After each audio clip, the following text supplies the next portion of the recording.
Selamat sore. Bersama saya Sandy Sopakua, jumpa lagi kita pada KPA Online Tamrin. Masih dengan bacaan kisah pengharapan yang ditulis oleh Ellen G. White. Mari kita ikuti lanjutannya yang sudah tiba di bagian ke-20. Namun sebelumnya, mari sama-sama kita berdoa. Bapa kami di surga, terima kasih Bapa atas berkat-Mu hingga sampai pada hari ini. Sekarang kami akan melanjutkan pelajaran-Mu. Kiranya Bapa dapat mencurahkan Roh Kudus sehingga kami dapat memahami pelajaran-Mu dan dapat kami terapkan dalam kehidupan kami masing-masing. Terima kasih Bapa, dalam nama Yesus Juru Selamat dan Penebus kami. Amin.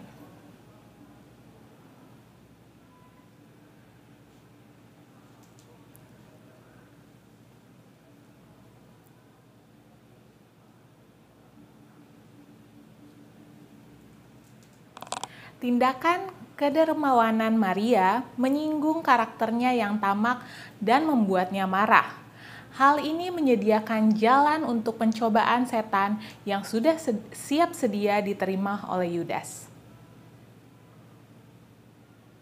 Para imam dan pemimpin Yahudi sangat membenci Yesus, tetapi orang banyak senang mendengar perkataannya yang bijaksana, yang menyaksikan pekerjaannya yang mulia. Orang dengan penuh perhatian dan tanpa keraguan mengikuti semua petunjuk Yesus, guru yang luar biasa itu. Banyak pemimpin yang percaya kepadanya, tetapi mereka tidak berani mengakui iman mereka karena takut dipecat oleh sinagog.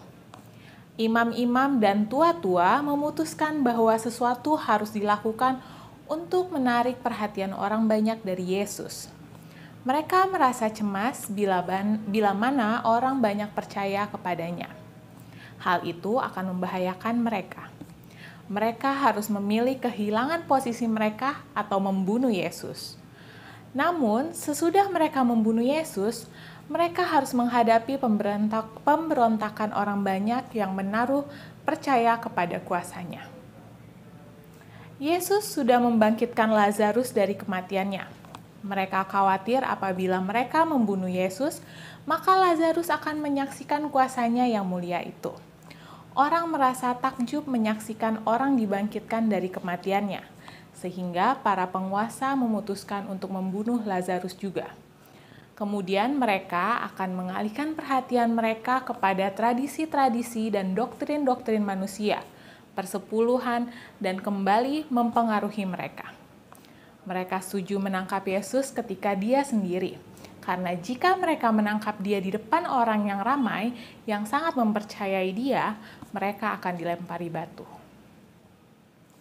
Yudas mengetahui kebingungan mereka untuk menangkap Yesus, dan dia menawarkan diri untuk mengkhianati dia kepada pemimpin agama dan tua-tua untuk sejumlah uang. Kecintaan kepada uang membawa dia untuk setuju mengkhianati Tuhan dan menyerahkannya ke tangan musuhnya yang sangat membenci dia. Setan bekerja melalui Yudas, dan di tengah-tengah acara jamuan terakhir, pengkhianat itu merencanakan pengkhianatannya kepada tuannya.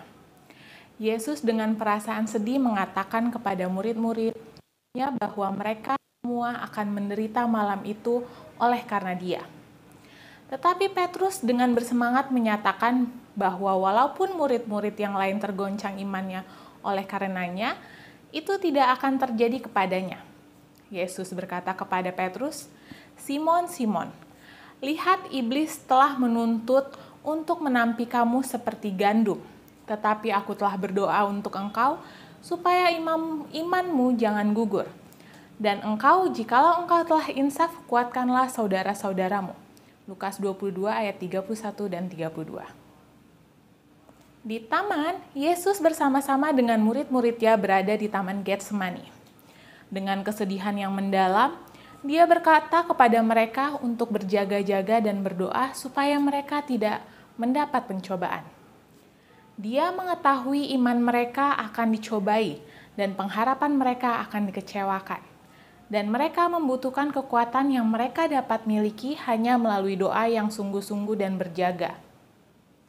Dengan perasaan yang sedih dan menangis, Yesus berdoa, "Ya Bapa-Ku, jikalau engkau mau, ambillah cawan ini daripadaku.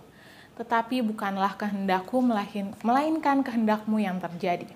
Lukas 22 ayat 42. Anak Allah itu berdoa dengan penderitaan yang mendalam. Peluhnya menjadi seperti titik-titik darah yang bertetesan ke tanah.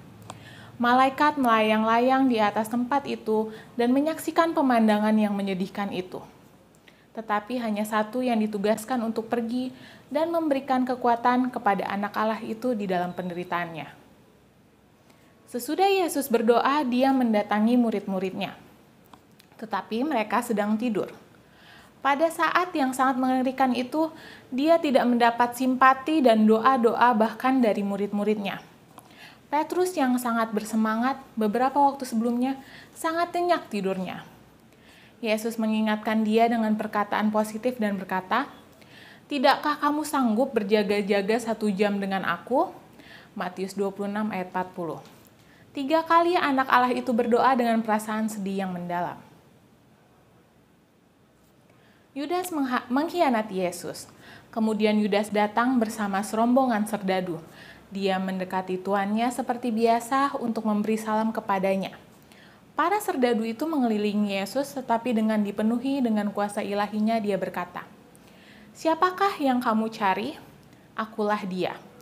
Mereka merasa takut dan tersungkur di tanah. Yesus menanyakan pertanyaan itu agar mereka dapat menyaksikan kuasanya dan memiliki bukti bahwa dia dapat melepaskan dirinya dari tangan mereka apabila dia menginginkannya.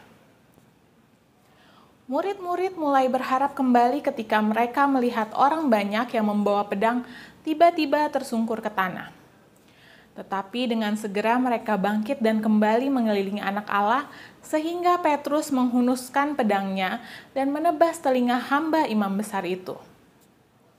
Yesus menyuruhnya untuk menyimpan pedangnya dan berkata, "Atau kau sangka bahwa aku tidak dapat berseru kepada Bapakku supaya ia segera mengirim lebih dari 12 pasukan malaikat membantu aku?" Matius 26 ayat 53. Pada saat dia mengucapkan kata-kata itu, wajah para malaikat itu terlihat bersemangat kembali. Mereka rindu melindungi panglima mereka dan mengusir orang-orang itu dengan kemarahan. Tetapi kembali mereka dilingkupi perasaan sedih ketika mendengar Yesus berkata, "Jika begitu bagaimana?" Demikianlah akhir dari pelajaran kita. Mari sama-sama kita berdoa. Bapa kami yang di surga, terima kasih Bapa atas berkat-Mu. Sampai pada hari ini, tadi kami sudah mendengarkan sebagian dari firman-Mu ya Bapa. Berkatnya dengan firman ini kami dapat lebih mengerti pelajaran tentang-Mu dan dapat lebih dekat lagi kepadamu. Terima kasih Bapak sudah mendengar dan menjawab doa kami. Dalam nama Yesus sama dan penebus kami, amin. Kita sambung minggu depan. Sampai jumpa, Tuhan memberkati.